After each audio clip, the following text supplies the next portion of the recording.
1절부터 18절까지 말씀입니다. 신약성경 183페이지 요한복음 20장 11절부터 18절까지 말씀입니다.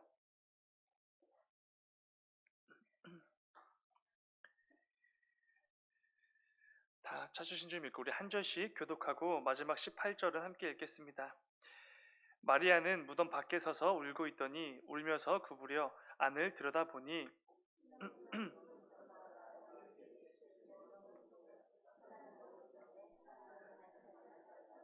천사들이 이르되 여자여 어찌하여 우느냐 이르되 사람들이 내 주님을 옮겨다가 어디 두었는지 내가 알지 못함이니이다.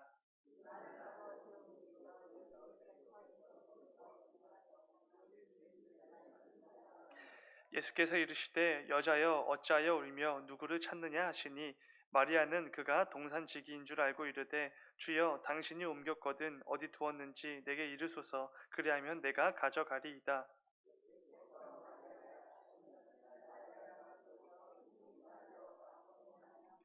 예, 예수께서 이르시되 나를 붙들지 말라 내가 아직 아버지께로 올라가지 아니하였노라 너는 내 형제들에게 가서 이르되 내가 내 아버지 곧 너희 아버지 내 하나님 곧 너희 하나님께로 올라간다 하라 하시니 막달라 마리아가 가서 제자들에게 내가 주를 보았다 하고 또 주께서 자기에게 이렇게 말씀하셨다 이르니라.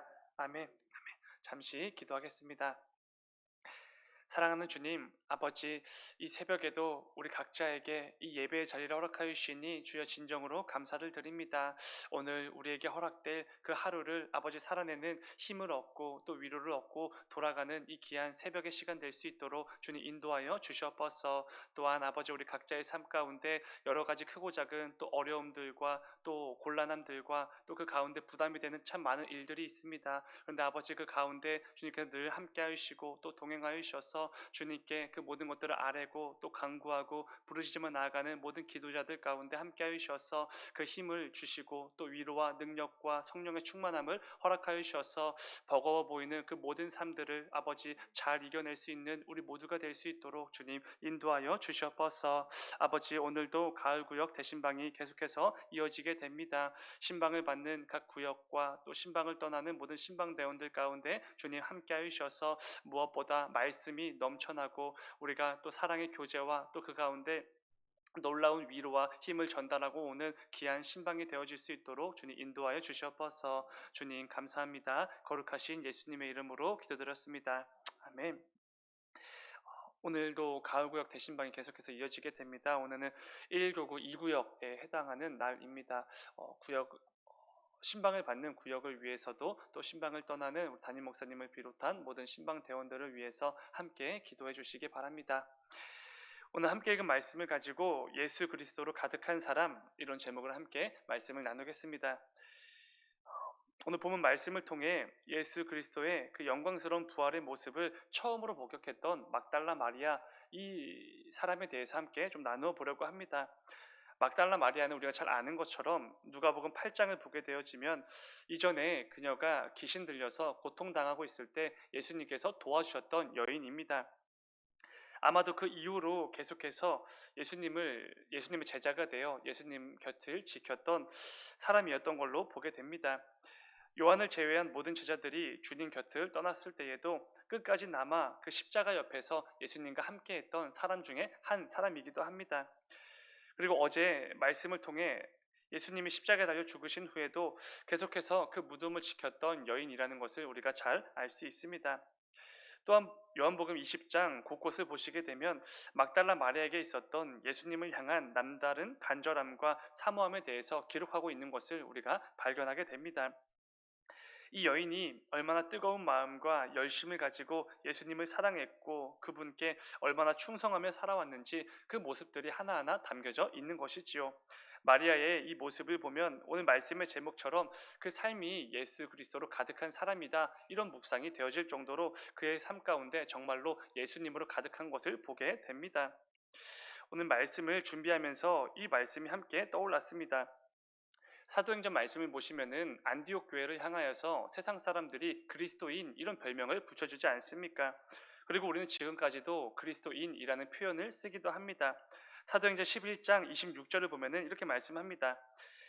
만남에 안디옥에 데리고 와서 둘이 교회에 1년간 모여 있어 큰 무리를 가르쳤고 제자들이 안디옥에서 비로소 그리스도인이라 일컬음을 받게 되었더라. 아멘.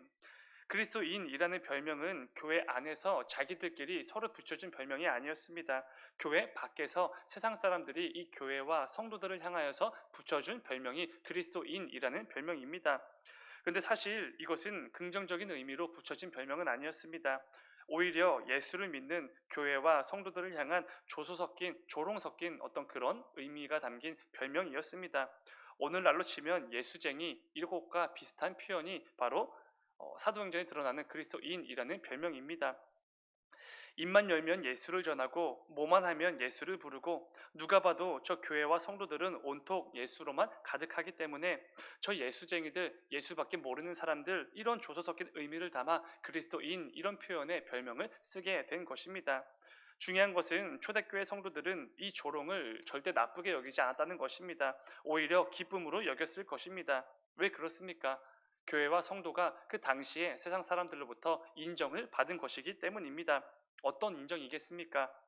교회에 속한 모든 성도들이 예수에게 미쳐 있고 그 삶이 온통 예수로만 가득하다는 게 세상 사람들 눈에도 확연하게 티가 났다는 것이지요.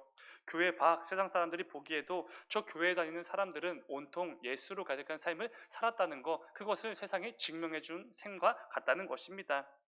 가끔씩 제가 교회에 다니지 않는 친구들을 만나게 되면 목사가 된 저에게 종종 이렇게 놀리곤 합니다. 예수쟁이 다 됐네, 목사 다 됐네, 이렇게 말을 합니다.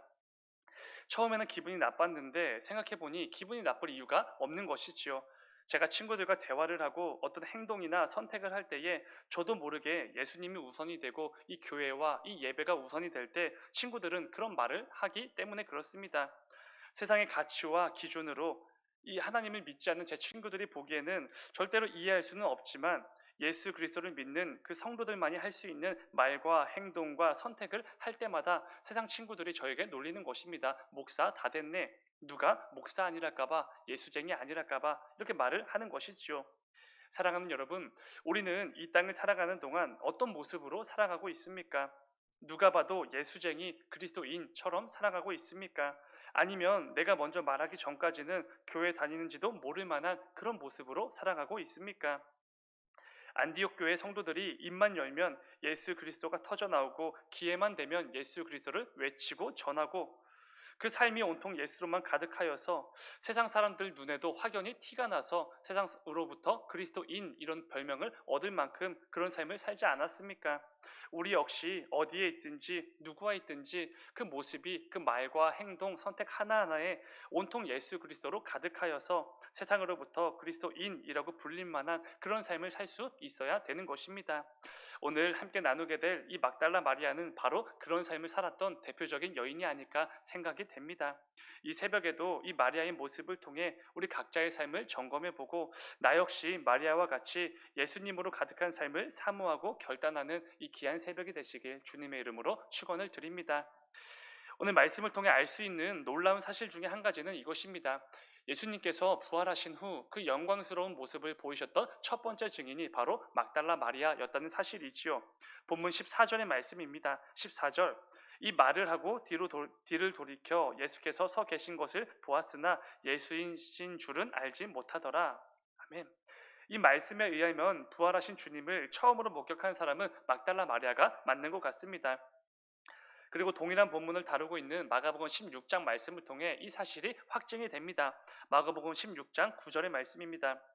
예수께서 안식 후 첫날 이른 아침에 살아나신 후 전에 7귀신을 쫓아내어 주신 막달라 마리아에게 먼저 보이시니 아멘. 이처럼 막달라 마리아는 영광스러운 그 부활로 다시 사신 예수 그리스도를 처음으로 목격한 증인입니다. 그리고 함께 읽었던 그 본문 말씀의 마지막 부분들을 보게 되어지면 마리아는 정말로 첫 번째 증인답게 뛰쳐나아가서 모든 제자들에게 예수님이 부활하셨다는 사실을 증언을 하게 됩니다. 어제 새벽 읽었던 고린도전서 15장 말씀에서처럼 우리 주님의 부활을 목격한 수많은 증인들이 있지 않습니까? 그런데 그 가운데 가장 먼저 목격한 증인이 바로 막달라 마리아가 되는 것입니다.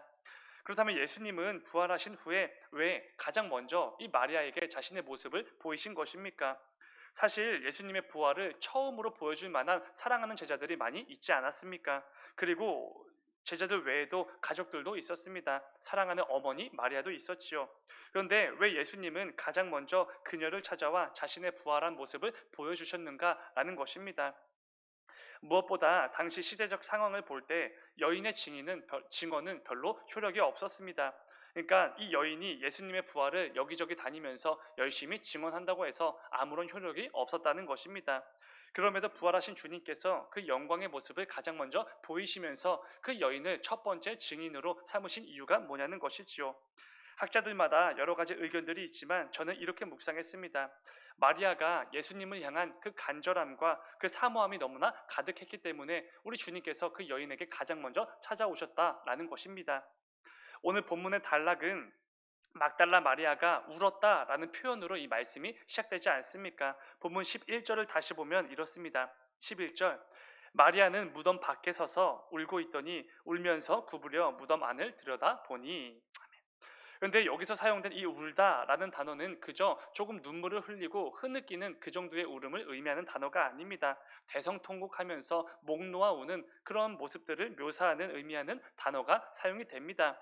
그러니까 이 마리아라는 여인은 예수님의 죽음으로 인한 그 슬픔이 도무지 주체할 수가 없어서 그 아픔과 비통함이 너무나 크게 느껴져서 대성통곡하며 주님의 무덤 앞에서 목 놓아 울었다라는 것입니다.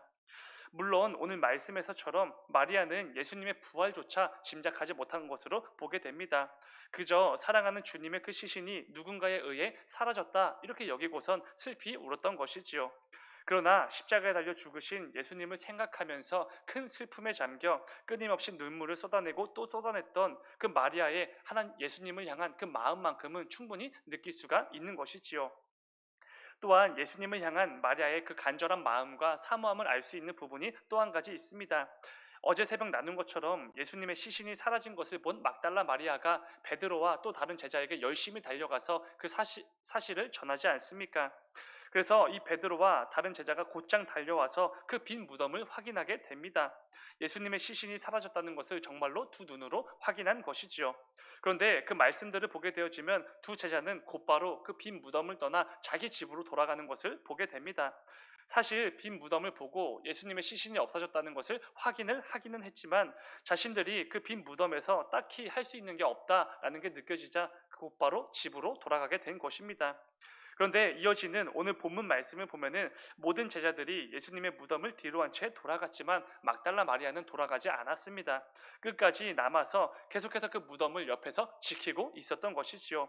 주님의 그 십자가 옆에서 끝까지 주님의 모습을 바라보면서 그 곁을 지켰던 것처럼 주님의 무덤까지도 끝까지 지키고 있었던 것입니다. 그것도 밤새 목 놓아 울며 사랑하는 주님을 생각하며 사라진 주님의 시신을 찾기 위해서 애를 썼던 것이지요. 예수님을 향한 이 마리아의 사랑과 마음이 오늘 본문 말씀을 통해서 얼마나 컸는지, 얼마나 진실됐는지 분명하게 드러나고 있는 것입니다. 중요한 것은 예수님께서는 그런 마리아를 직접 찾아오셨다는 것입니다. 자신을 애타게 찾으며 간절함과 사모함으로 울고 있는 그 마리아에게 우리 주님은 영광스러운 부활의 몸으로 가장 먼저 찾아오셨다는 것이지요. 오늘 말씀을 묵상하면서 애타게 주님을 찾고 갈망하던 그 마리아가 마침내 부활하신 그 영광의 주님을 만나게 되었을 때 그 순간이 얼마나 감격스럽고 기쁘고 두근거렸을지 조금이나마 상상이 되었습니다. 너무나 기쁘지 않았겠습니까? 그렇게 애타게 부르짖고 찾았던 주님께서 눈앞에 자신을 찾아와 주셨으니 얼마나 기뻤겠습니까? 여러분들도 한번 상상해 보시기 바랍니다. 내가 그토록 뵙기를 원했고 바랬던 사랑하는 내 주님께서 부활하신 그 영광의 모습으로 나를 찾아와 나를 만나 주셨을 때 그 순간이 얼마나 감격스럽겠습니까? 예수님을 향한 간절함과 사모함으로 가득했던 이 마리아는 그 감격스러운 순간을 정말로 맞이했던 것이지요. 예수님께서는 십자가에 달려 죽으시기 전에 이렇게 말씀해 주신 적이 있습니다. 요한복음 14장 21절의 말씀입니다. 나의 계명을 지키는 자라야 나를 사랑하는 자니 나를 사랑하는 자는 내 아버지께 사랑을 받을 것이요 나도 그를 사랑하여 그에게 나를 나타내리라. 아멘. 예수님을 사랑하는 자에게 나를 나타낼 것이다. 이렇게 분명히 말씀해 주셨습니다. 그리고 마리아는 예수님을 사랑함으로 이 말씀의 성취를 직접 목격하고 경험을 했던 것이지요. 근데 중요한 것은 그냥 아무것도 하지 않고 가만히 있을 때 저절로 경험된 게 아니라는 것입니다. 그 누구보다 예수님을 향한 뜨거운 마음과 사랑을 가지고 간절하게 그 주님을 갈망할 때 부활의 주님을 만나게 된 것이지요. 사랑하는 여러분, 오늘 말씀을 기억하면서 우리 모두에게도 예수 그리스도를 향한 그 간절함과 사모하는 마음이 가득하게 되기를 간절히 소망합니다. 나를 사랑하는 주님을 만나 뵙고 싶은 그 갈망이 반드시 넘쳐나야 되는 것이지요. 예수 그리스도를 영접하고 믿음으로 고백하는 성도라면 오늘 말씀의 제목처럼 그 사랑하는 주님을 향한 간절함과 사모함, 그 갈망이 가득한 이 복된 삶을 반드시 살아봐야 되지 않겠습니까? 이를 통해 우리 역시 오늘 말씀에서 마리아와 같이 삶의 순간순간마다 나와 늘 동행하셨던 그 예수 그리스도를 만나 감격과 기쁨을 누리는 우리 모두의 삶이 되기를 간절히 소망합니다. 또한 무엇보다 저와 여러분의 삶이 늘 예수 그리스도로 가득하여서 어디에 있든지 누구와 있든지 어떤 상황에 처해 있든지 내 삶의 모습 하나하나를 통해서 내가 예수 그리스도로 가득한 삶을 살아가고 있다라는 것을 마음껏 드러내며 살아내시는 우리 모두가 되기를 주님의 이름으로 축원을 드립니다. 잠시 기도하겠습니다. 사랑하는 주님, 아버지 오늘 말씀에서 막달라 마리아는 예수 그리스도를 향한 그 간절함과 그 사모함과 그 갈망이 가득한 그 모습을 보여주셨습니다. 그리고 그 모습을 보시고 우리 주님께서 부활하신 그 영광의 모습을 가장 먼저 그녀에게 그 여인에게 보여주셨습니다. 아버지 이 말씀을 기억하면서 우리 삶 속에서도 늘 예수 그리스도를 향한 간절함과 사모함이 가득할 수 있도록 은혜를 베풀어 주셔서 이를 통하여서 예수 그리스도를 뵙기를 늘 소망하고 또 간구하며 나아가는 우리의 삶의 곳곳에 순간순간마다 나와 동행하시는 그 예수 그리스도를 분명히 만나고 교제하고 그 가운데 감격과 기쁨을 누리며 나아가는 우리 모두가 될 수 있도록 주님 인도하여 주시옵소서. 또한 우리의 삶의 곳곳에 늘 예수 그리스도로 가득하여서 세상 사람들 누가 보더라도 저 사람은 예수 그리스도로 가득한 삶을 살아가고 있구나. 그래서 우리 모두에게 그리스도인 이렇게 불러줄 만한 삶을 사는 우리 모두가 될 수 있도록 주님 인도하여 주시옵소서. 주님 감사합니다. 거룩하신 예수님의 이름으로 기도드렸습니다. 아멘.